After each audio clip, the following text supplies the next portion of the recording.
are being used. Everybody wants a piece now. Y'all can rest in peace now. You're dead to me, so peace out. Remember, you're just freaked out. Get ready for defeat now. I'm gonna make you bleed out. Listen on repeat now and weed out all the weak now.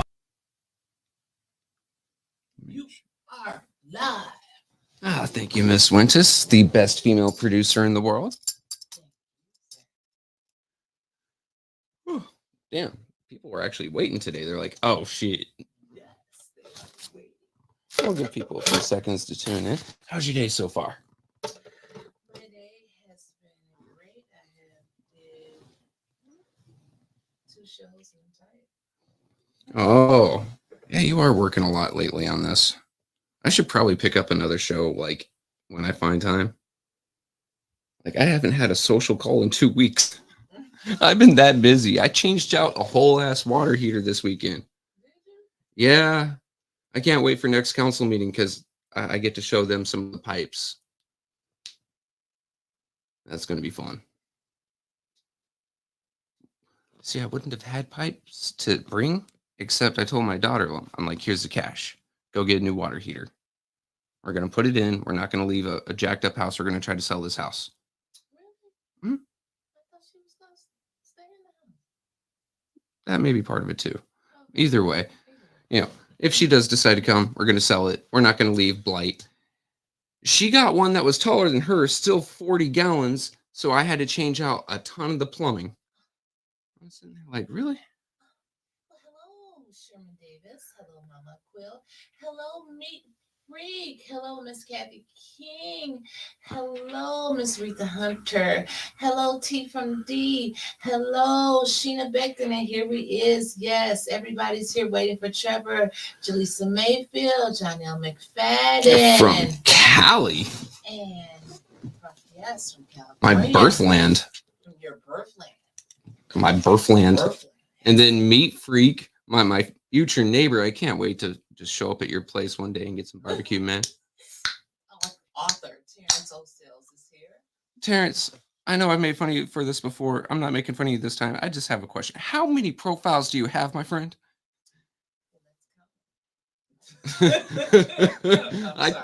I was in the army. I can't count that high, Winters. Come on now. Victoria Williams, Florida. All right. You know what? 35 is a good number for me. I know it's low for you, Wintis. It's okay. Hey, 35, just like 3,500. We treat everybody the same. Oh, I love everyone that comes on here.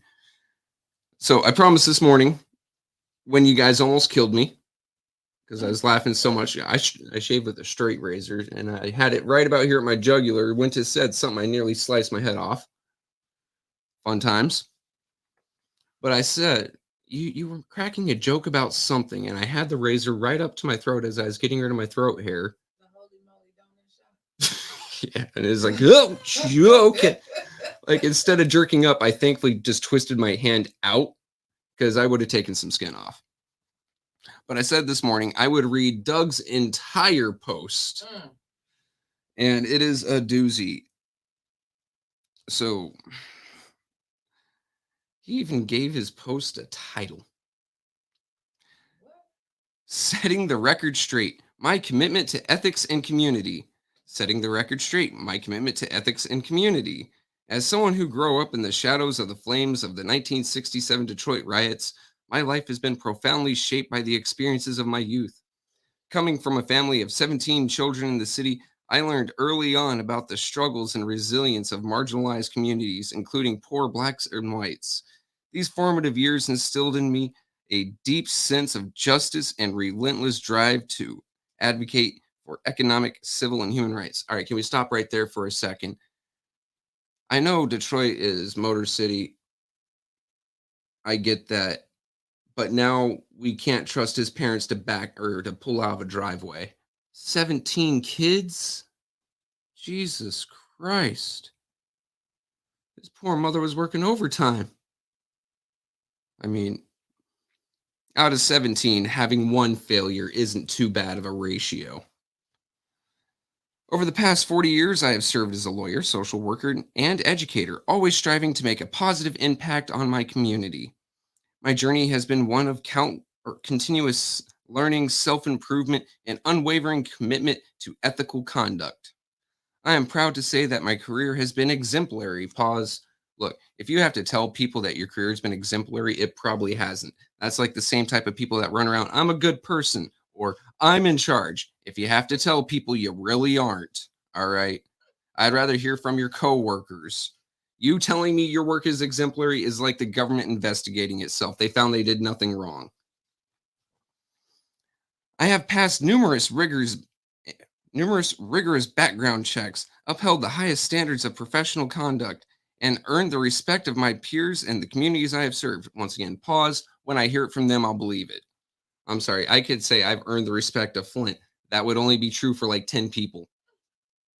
All right. Don't take it from the guy who's trying to build himself up.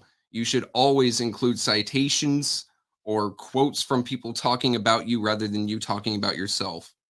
If you're going to put this like it's an academic paper, at least treat it like it's an academic paper instead of this faux pas bullshit. I'm sorry, dude. Like when you're going to come to a battle of wits in Flint, don't come unarmed. Okay. You're coming with a styrofoam knife when everyone else around here has cannons. You're kind of done fucked up. As a professor at the majority POC law school in Miami for 10 years, I had the privilege of teaching and mentoring students from diverse backgrounds. Once again, we have to pause. He said something up here about being an attorney as well. But over 40 years, this man has had like 3 different professions working at several different places. This tells me he skips around a lot. Okay, if you're skipping around so much, that means that you are encountering problems. Usually, someone who goes into these professions wants to spend 20 years or so in there. You didn't spend enough time in any of these to retire. So now I'm already calling into question your background and the respect you've gained from your peers. Obviously not, because you couldn't stick with a job long enough. Either you didn't like it or your peers pushed you out. And then secondly, how did you have the money for all these? Somehow you're growing up underprivileged and being poor, and yet you have the money to get 3 major degrees? Come on now, dude. Not once in my 40-year career has there been a complaint against me for improper conduct, but there have been other complaints apparently. My focus has always been on promoting justice, equity, and inclusivity. Okay. I mean, except you constantly keep going after people of color. You've me being one of your biggest critics, you have yet to say my name, but you've said Wintus, you've said Mickey, you've said 810, which is a primarily black urban news outlet. You've gone after Arthur Woodson, Tanya Burns, and now Joe King. I'm sorry, buddy. We have to call it what it is. You are constantly going after people of color. I'm standing here calling you the fuck out and you won't say my name. Huh. And mind you, I don't play the race game very much. That's not something I like to do. I don't play identity politics. But I am going to call you a liar and a hypocrite. Recent allegations against me are not only false, but are also deeply hurtful. No one cares about your feelings. It has been claimed that I used a racial slur, which is entirely untrue and for which there cannot be any evidence. All right, if you're telling me to prove it, now I'm suspecting. In the entirety of this, I will say it is alleged. I wasn't there, and let's face it, there was a lot of noise going on, so I couldn't hear on the video. It is alleged. Now, going off of secondhand accounts, the people who have said you said that, I trust near implicitly because they've never lied to me or strayed me wrong. Yes, they can be eccentric, but they are truthful, honest people. And just like when Liddell says, prove it. Okay, so you covered your tracks fairly well. So you listened to the video a lot. You didn't hear it, so now you can say there is no evidence. Where was I? I have never in my life uttered such an offensive term. Bullshit, you're like 90. These accusations are a gross misinterpretation of who I am and what I stand for. Buddy, looking at you up against that podium, I can tell you don't stand for much. They are not only baseless, but also damaging to the community we have all worked so hard to build. No, it's damaging to you. You are not the community. You are a newcomer. Hell, you're newer than I am, and I'm a newcomer. To those who know me and my work, so no one around here, these allegations will undoubtedly come as a shock. I have always been such a staunch advocate for civil rights and social justice. My commitment to these causes is evident in the work I have done, the organizations I have supported, and the people I have helped. Whether through my involvement with Alcoholics Anonymous for 45 years of my contributions to various social work and legal initiatives, I have always aimed to uplift and support those in need, except for, the poor here in Flint, because you keep on siding with people that fuck us. I'm sorry. Like, this dude is coming out of nowhere off the top rope with a razor bladed dildo and shoving it at us. I don't care. You are constantly supporting people who are spending more and more and more of other people's money as they possibly fucking can. I mean, what? Just a few months ago, they took 40 mil of the ARPA funds to put into revenue replacement into the general fund. Now they're taking another 19. That is over half the ARPA funds that they're putting into the general fund.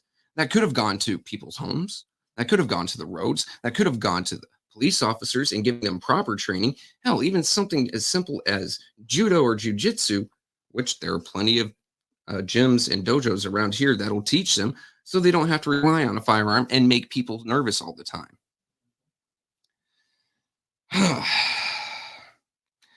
Public officials, regardless of their race or background, are not exempt from criticism, and yet you keep on standing up for Liddell and Candace like they're exempt from criticism. Constructive criticism is vital for accountability and growth. However, baseless attacks and false accusations from well-known charlatans like Burns, King, and 810 Media, it's 810 News Media Group. If you're going to say their name, say the whole fucking thing. I mean, shit. Thank you for the endorsement, though, because if you don't like us, that means we're doing something right. Fucking puppet. Serve no purpose other than to divide and harm. No, because we have more people behind us than against us. Take a look at around you in city council. How many people there share your views?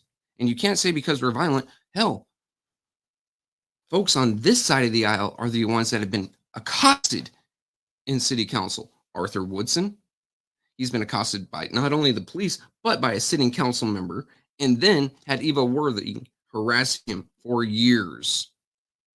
Hell, I myself have been subject to Eva Worthing just taking random pictures of me for looking around. That's where you get the really nice picture of me flipping her off. Where was I? There isn't a distinguished individual among them.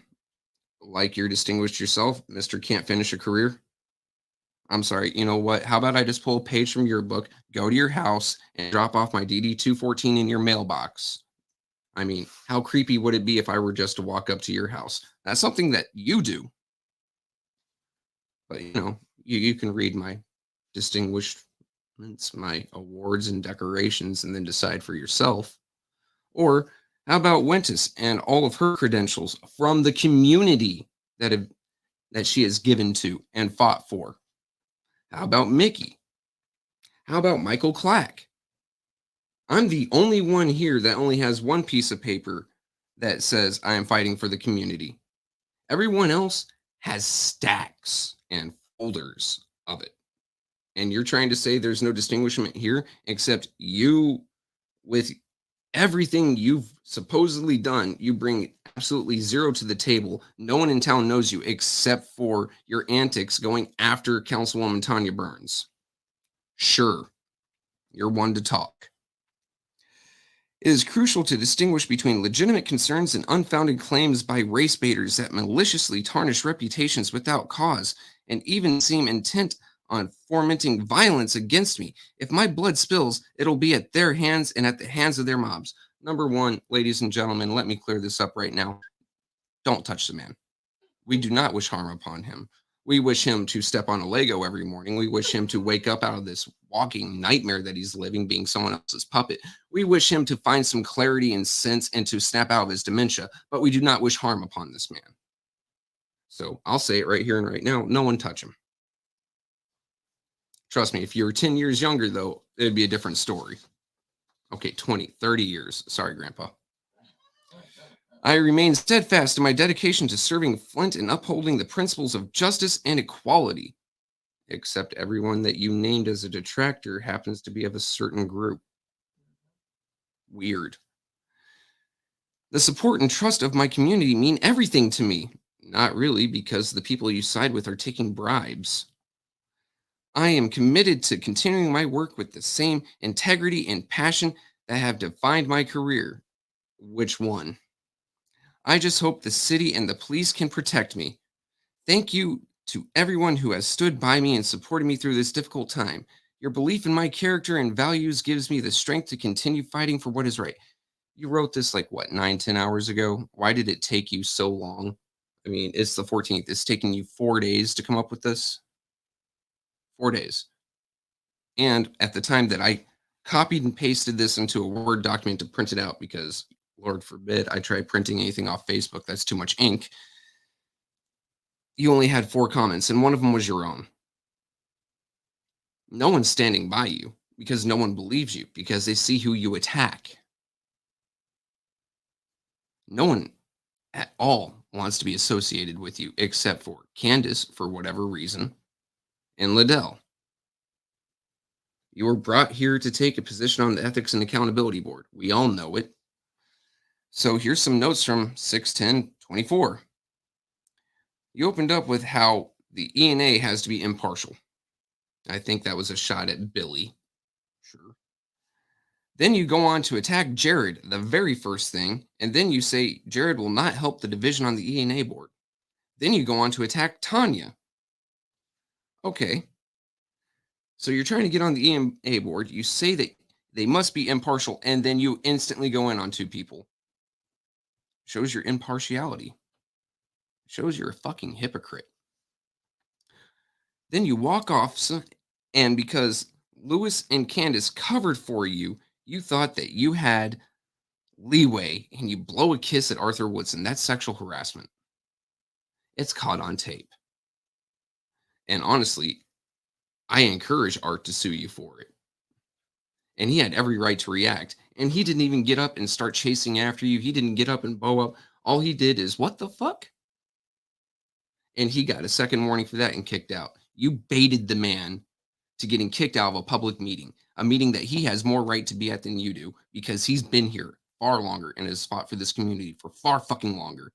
You're going to move out in just a few years anyway. You're going to find another passion, another whatever. Well, I mean, just going off your history in this little bit, you can't stick with something for more than 10 years. Something like Flint is going to be a passing fancy to you. Do us all a favor and just move out. I know I am. Then we heard the words, "You will not harass." Public speakers coming from Lewis, speaking about the crowd's reaction to the alleged slur spoken by Doug Matthews, as well as his sexual harassment of Arthur Woodson. Then called the officers to protect Doug. Now, this is something. One, Doug went after our city guest and brought up behavioral health issues. That's a pretty fucking low blow, especially being this month, not only being Pride Month, cool for you, be who you are, fly your freak flag. I don't care who you sleep with. Don't put it in my face, because I don't put my wife in your face, all right? But the very next thing is it's also Men's Behavioral Health Month. You low down piece of shit. You decide to attack a man for having a problem or two during a month where it's supposed to be recognized and respected. You really did let Pride Month go to your head. Just because it is a month celebrating you and the diversity and the people who have alternate lifestyles and love interest from the norm doesn't mean that you get to act a fool. But as a note to, I just hope the city and the police can protect me. And then when Liddell called for officers to protect Doug, you are both pretty fucking stupid.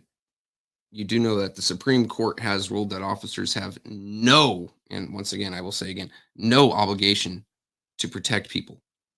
You can get your ass beat, and the officer's only obligation is to arrest the perpetrator. either after the fact or during the fact. That's on them. That's up to their discretion. And you cannot compel the officers to break up a fight if one breaks out, because that puts them in danger and they have no obligation to put themselves in danger. So the tagline on cop cars, to protect and serve, is literally just a corporate tagline. Doug, you disgust me. You are a snake and a weasel. You walk like a weasel, you talk like a weasel, and you put up this facade of academia to try and show that you're smarter than everyone else. But when I look at the substance of what you've written, it's about as there as smoke. I can't grab it, I can see it, but there is absolutely nothing here that substantiates anything that you've said, and it just shows that you are a shallow, hollow little man. Jesus Christ. And the look, Doug, if you're going to be someone's puppet, at least get something out of it. You're not getting on the E&A board. That's not going to fly. Okay. A, you won't pass council muster. B, Joe does not want to work with you. And mind you, I've been a critic of Joe King myself. And once again, Mr. King, I have to say, you have a very unfortunate name. When you were in the Army, I know the drill sergeant gave you some shit, buddy. However, he was right. You sit up there and you are an antagonist. All you do is start shit. Everywhere you go, there is drama and controversy around you. You can't honestly expect the E&A board, that, as you say, is supposed to be impartial, to accept you with open arms when you are very, very much partial. Hell, Candace was smiling as you baited Arthur Woodson getting kicked out of an open meeting. Nice, big, wide smile. It was set up from the beginning. You're just a despicable person. All right, that's enough of him. Let's move on a little bit to Quincy for a moment, because you've gotten to talk about that all week. And God damn. Your turn. My turn. All right, number one. Who handled the counting of the signatures? Genesee County Clerk Dominique Clemens. And then wait a minute. Genesee County Clerk Dominique Clemens. And then when Davina had her turn, because she still had to verify, she was also at Genesee County Clerk's office. It did not go to Flint's office whatsoever. Why is that, guys? Because there have been too many irregularities with previous recalls in the city. Now, let me just pass you a little piece of information here, as a treat. The state will not step in randomly or arbitrarily. They have to be called in.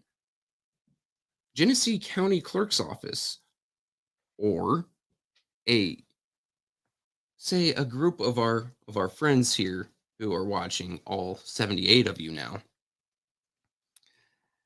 wrote to the state and voiced their concerns. Either or, concerns were voiced to the state, and the state said, there is enough credibility here that we're going to turn over the responsibility mainly to Genesee County Clerk's office, because we do not trust the city of Flint. Quincy, I hope you know how fucked that makes you. And that isn't like, oh, you're going away. I mean, they burned the 2 free passes they had on Liddell. Both of them. Losing 6 sheets, playing with the boundaries, both of them on Liddell. They didn't even use them on Eva. So it lets you know your standing.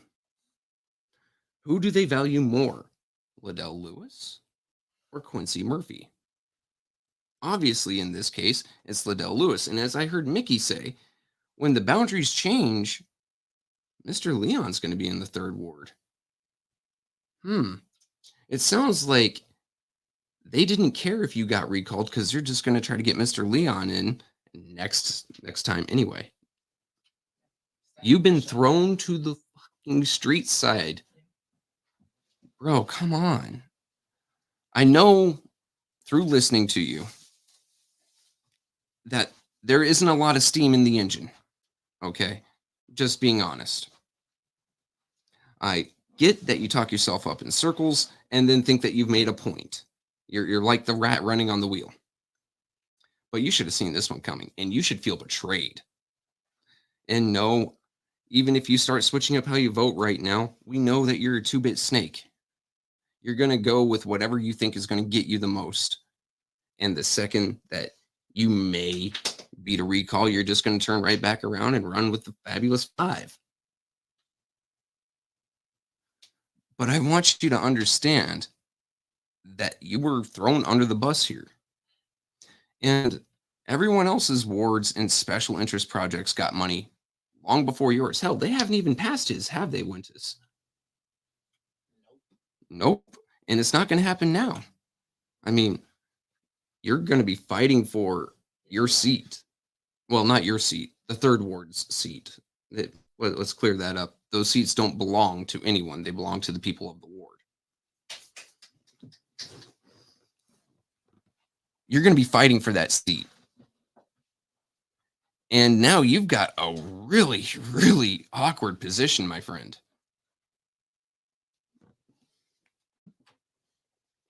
Not a problem. You see, Papa Sheldon and Mama Mott, they're going through a rough break right now, which is rather sad, honestly. Well, for you. So you have to decide who you're going to run with. The people with money to try to back them and get them to back you so you can run your campaign, or Papa Sheldon, who might have a couple political strings to pull to keep you in that seat. You can't run with both. Give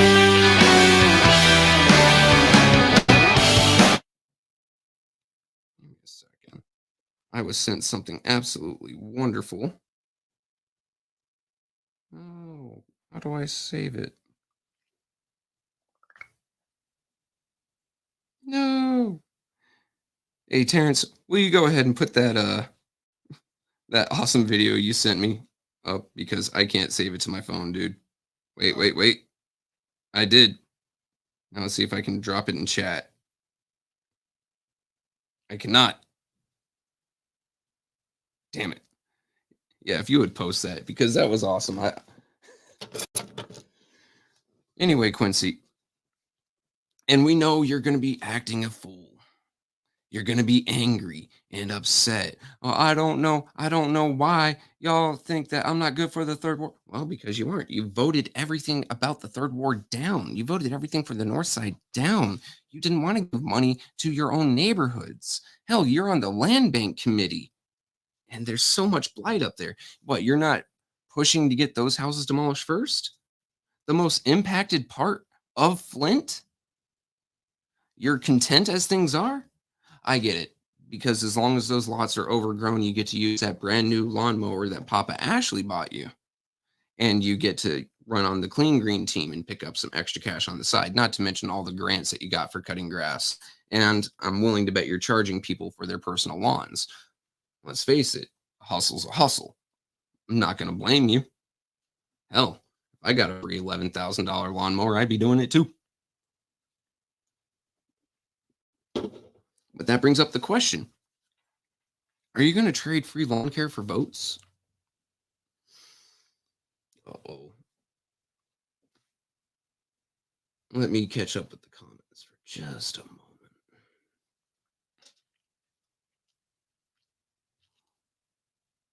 Damn right. Yeah, she's here.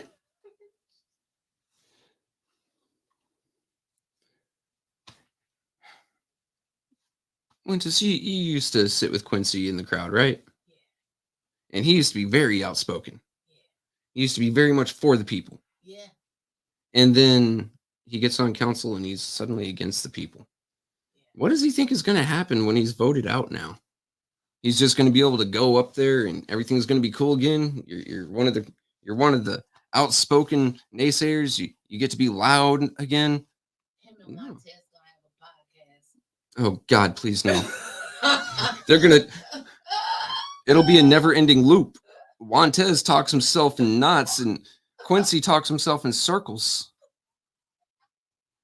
No. And they're both going to think that they made somehow a point, a coherent point, where Quincy, I don't know, man, maybe an injury, maybe working at Lear for so long, the chemicals have done something to you. From what I hear, you used to be a really smart guy. Now it's questionable. And Montez, put the bottle down, buddy.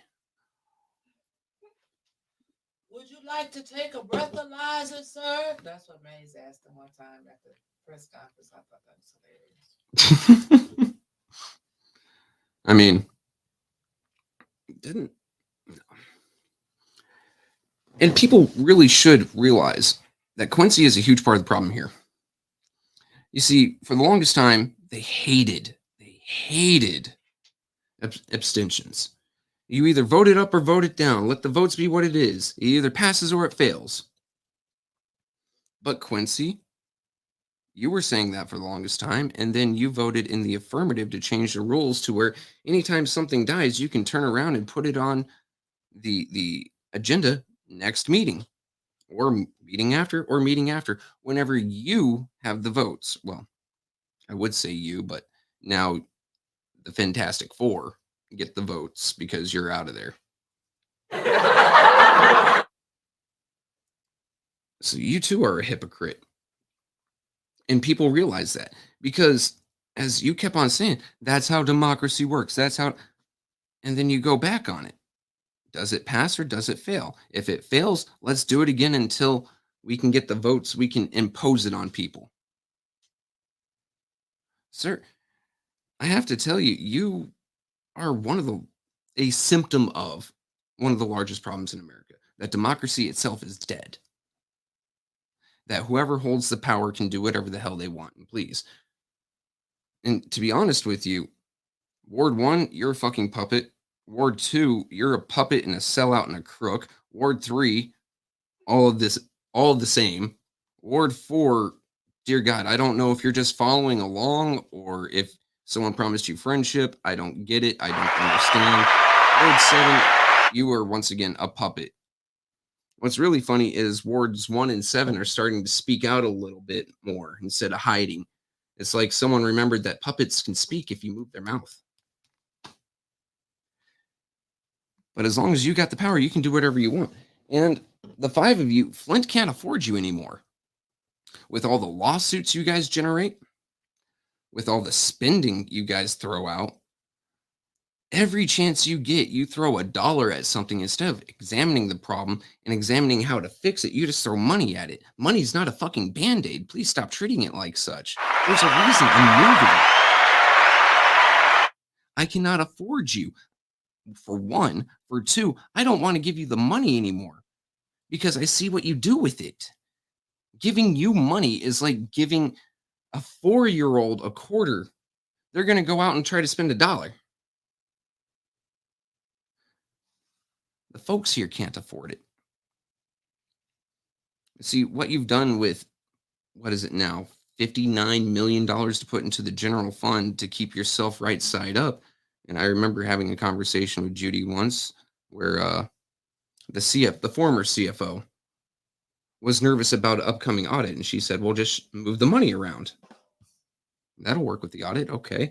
Well, that's what they're doing with the ARPA funds right now. They're moving the money around so it looks like it is on the up and up. A little bit here, a little bit there. Hey, we're not upside down. Look, we got all this money. Had you guys been doing the right thing from the first place, you wouldn't have to be playing those games. And still, the impact from the water crisis is hitting. You just had the state come in and say, no, you are too inept and too incompetent to do the right thing the first time. You guys are so far behind that we're just going to take it from you. We're tired of you failing. Which, for a government to say they're tired of you failing, you know you fucked up. Okay, governments are built upon failure. I don't know what Winters is doing. She's got a look on her face like, fuck this thing right now.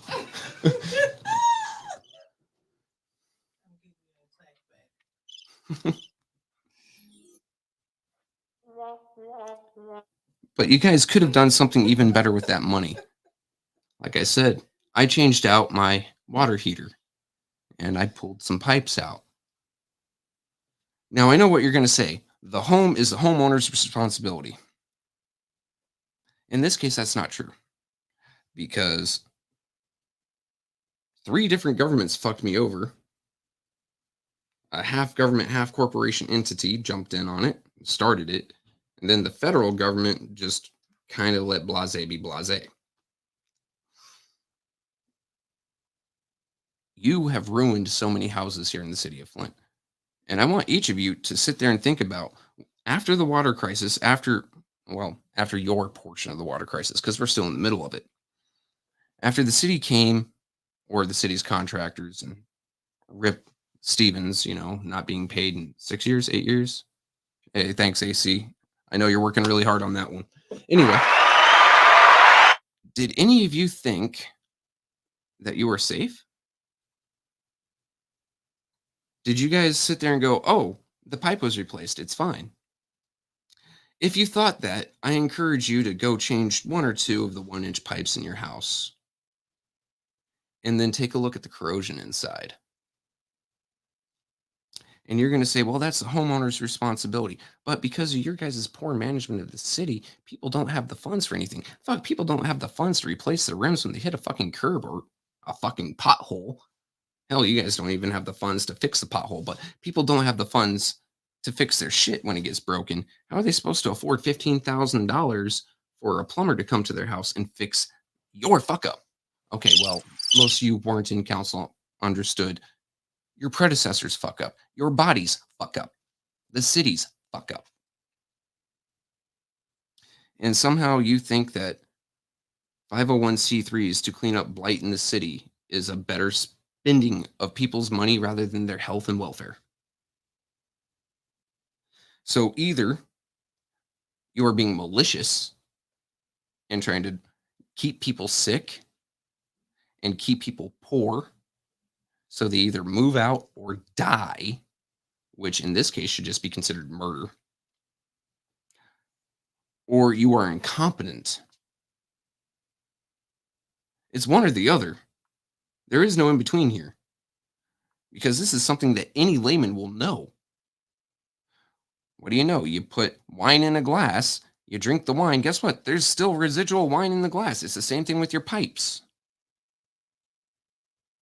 It doesn't take a rocket surgeon to figure this shit out. Oh no, I'd have to say governance of Flint is a D- at best. And the only reason why you guys get the D part of that is because I see 4 people up there actually trying to help. How long that lasts, I don't know. Like I said, everyone in politics has got an aim. We'll see when aims are met. Sometimes those aims are to help the people. Sometimes the people are just convenient to help along the way. Hey, I don't know what's in a man or woman's soul or mind. I can only judge on their actions. And right now, I see 4 people actually trying to help. And I see 5 people who are acting like they're above the law, who are above the wants and wishes of the people that they're supposed to represent. So you guys get a D-. How pathetic is that?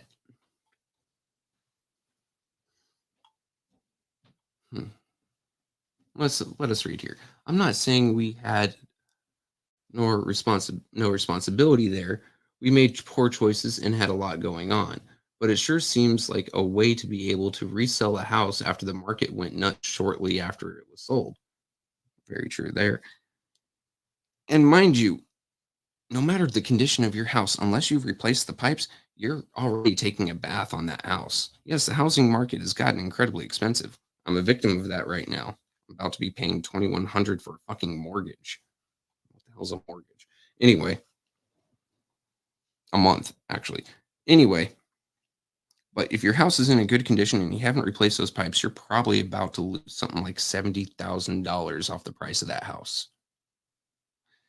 The current house that I live in, valued at about 10 to 15. If I sell a Kettering, I could probably pick up about 50, but they're going to expect the concession that I change the pipes in it, so I'm losing $15,000. That's a pretty hefty blow to the wallet. And the city isn't the only one at fault here. While yes, they could have used the ARPA funds, while yes, they could have better spent the wind funds, and while yes, they could have gotten things done on time, the lawyers are also at fault here. Why? Because damages to the house, they didn't fight hard enough for those to be put on there. Hell, adults with sicknesses didn't get put on the lawsuit. It's just children, and only $1,000 or $1,000 per household. So you have one kid, that kid's worth 1,000. You have two, they're worth 500. You have three, 333. That's about it. And tell me, how is that $1,000 going to fix the plumbing or the medical bills? And many of you endorsed this settlement with Neely. Quincy, let me come back to you just for a second here. Remember, you said, and I quote, "It's my job to make the mayor look good." That's biting you in the ass right now. Maybe you should go ahead and run with Mama Mott. I mean, it's a very sordid history there. What is it? Demolition is progress? Yeah, there's a very sordid past there, but at least it's a little bit in the past. Whereas this is the floor, not the ceiling, is affecting everyone right the hell now. No one's even gotten a cent from it yet. They're probably just waiting till a couple more kids die off so they don't have to pay as much, and then the lawyers get to scoop that up as well.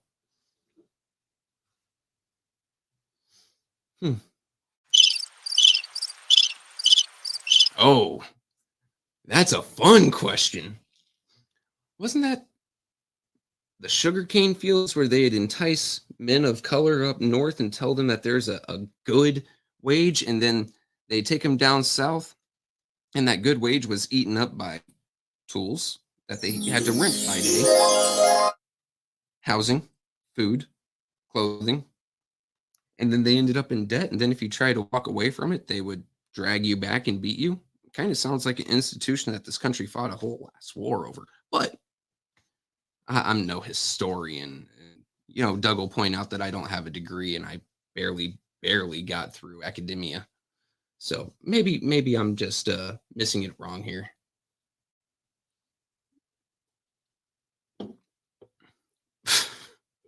Quincy doing his job to make the mayor look good by making himself look like a blundering idiot. That's true. In comparison, Neely looks like a fucking genius. And there's this theory, and is Chrissy around? Chrissy is definitely one of my favorite internet buddies because her and I have a lot of the same interest. Or River, I'm pretty sure you've come across this theory too. That when around people, you want to act like an idiot. Why? Because they will always tell you something more than they originally needed to make themselves feel smart. And I'll refer to us back to the 10th. No, was it the 10th? No, the meeting prior to the 10th, where I came in person and Art had been arrested. Quincy wrote up a grant for himself to fix up a basketball court. I don't know. He talked himself in circles and I couldn't understand the tooth. Anyway. But he wrote it poorly. And I have no proof of this, but I think he did it on purpose. Why? Because not only did he get told how to do it right, he got told by his counterparts what they would and would not endorse. So he can get even more money out of it and get their votes and make it seem like, oh, we stopped a bad grant, but now we got a good one that's worth 5, 10, 15, 20,000 more. So Quincy being a blithering idiot might actually just be an act. I am completely unsure, but for a blithering idiot to pick up an $11,000 lawnmower and be able to write himself a grant and spend it just about as he pleases on a basketball court, he seems to be doing pretty good for himself. I'm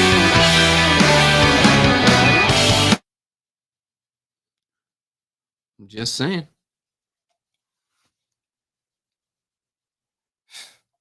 Man, what else happened this week? There was a lot. Of course, the recording. Man, Neely, I got a question. How are you going to fund your next campaign? Because you know Mott just said no. They're going to partner with you through the rest of this term, and then they're going to dump you like a hot potato. You not only bit the hand that feeds, you pissed on their carpet. You ripped up the carpet and showed their past. Like, holy shit, dude. That's some shit that I would do. Then again, I don't run for office anymore. So I really have nothing to lose off of this. But wow. You know, when I heard that, I'm like, is that Neely?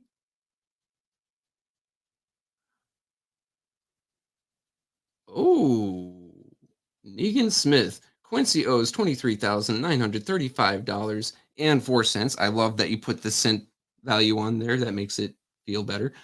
Why is he still, or how did he even get on council owing so much money in court records? They only started enforcing that when it was time to appoint someone to the first ward seat. Mayor Kim, or not Mayor Kim, Jesus. Attorney Kim, sorry, Bill.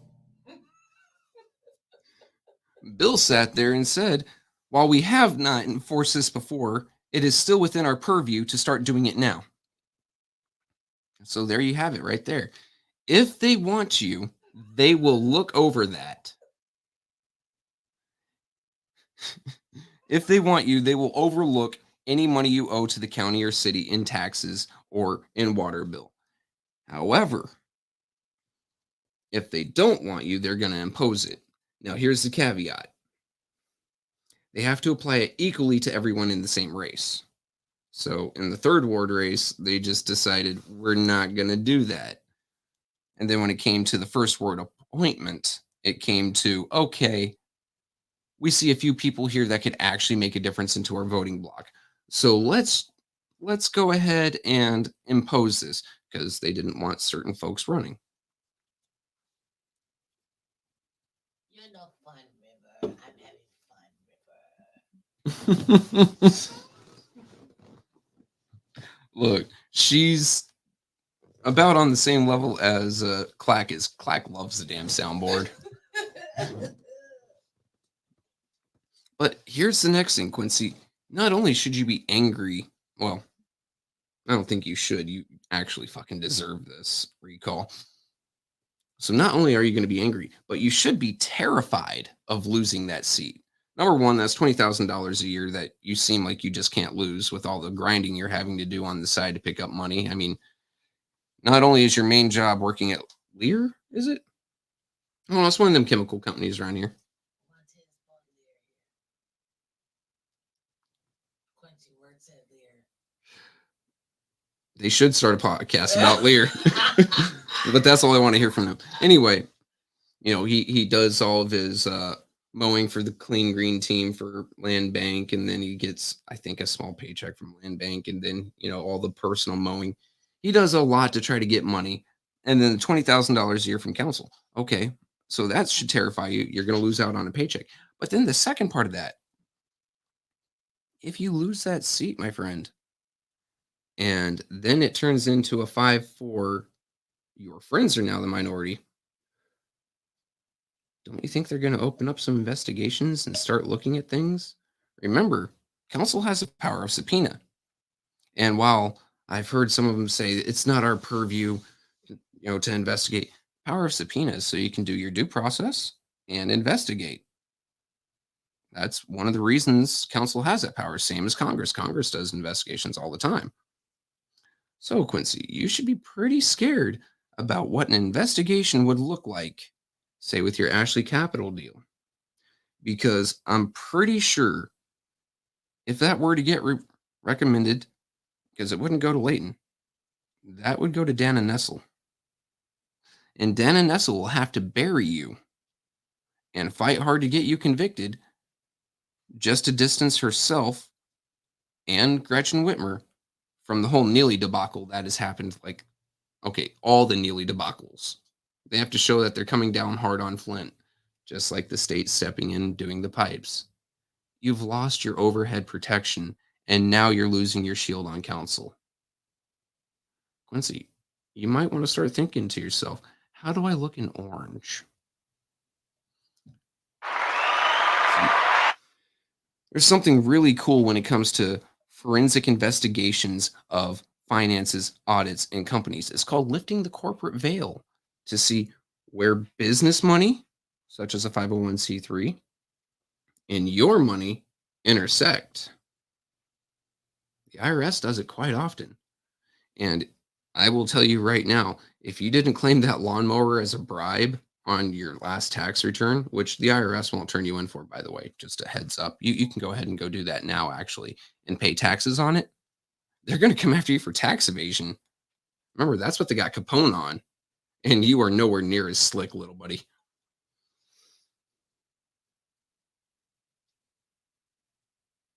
I'm sorry, I wanted to read some of the comments here.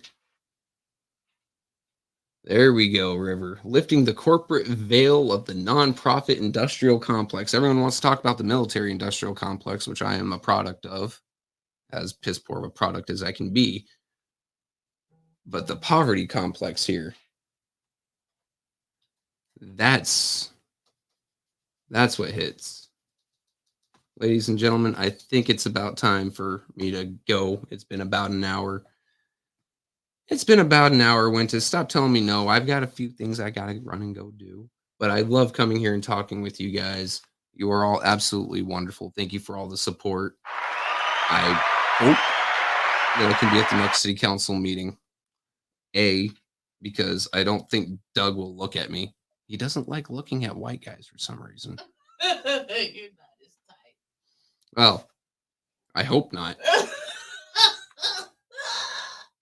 He doesn't like looking at white guys for some reason, even when they're looking at him critically. I mean, shit, if I'm going to dog you, you should dog back, right? Anyway. Oh, my God. Hey, disrespect is always answered with disrespect. But also, River wants to meet you. River. You got to meet Trevor. I don't think. Oh, my God. You and River would do good. I think her and I are definitely opposite ends of the national political spectrum, but I think when it comes to Flint, we both bring a different perspective that could be really fun to play with. Oh, God. I would love to produce that one. You know what? Let's get into some talks about next Friday. I could finally have a guest. Hell yeah. River and Trevor. We are burning down the studio. No, we aren't. We don't have renter's insurance.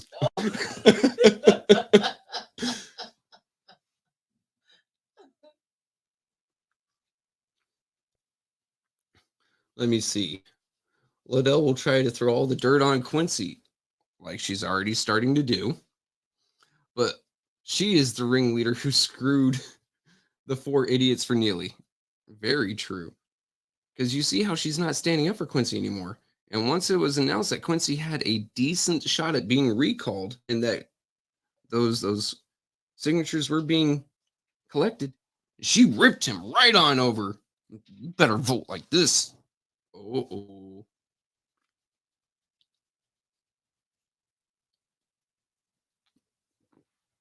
Negan, if you come on, there's going to be a sign. It's not going to be someone announcing the views of Negan Smith are not the views of AT. There's going to be a sign there to remind everyone the entire time. Love you, buddy.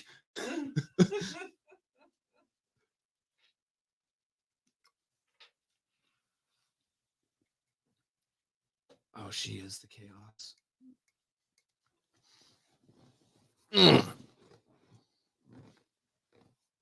River was definitely rivering. I am using my white lady privilege. I feel unsafe. God. Oh, God. You know what? I am very happy that River wasn't there the day that I took my rifle. I think that might have been a little much for... And that's, me trying to be polite and say that I have a very special interest of mechanical things. All right. Let's go ahead and close her out. Are you going to sing a song or something? No, I don't sing. Listen to my voice. I'm not doing that to these folks. You've been blasting their eardrums with the soundboard the entire hour. We don't need to finish them off. One more time. Thank you, guys. We are stay tuned for Wintus and Anna and Sister Circle. Yes. And Carol and somebody. And And then Miss Ashley later tonight as well. Oh, and tomorrow for the show that Doug always tunes in for, his favorite show, our biggest fan, Doug Matthews, for Talking with Tanya. Starts at 10, ends at 7. Ends whenever Tanya's done just spilling dirt. Right. We love it. I love it. The chaos. See you guys later. Have a good weekend. And you know what? Happy Father's Day, Trevor. Thank you. And to the rest of the fathers out there. Oh, yeah. You know, it's a damn shame but more people celebrate Arbor Day than Father's Day. What's Arbor Day? That's what I thought. But people celebrate that more than Father's Day. Well, happy Arbor's Day. I don't even know what the fuck Arbor Day is. Hit it. Okay. The button. Okay.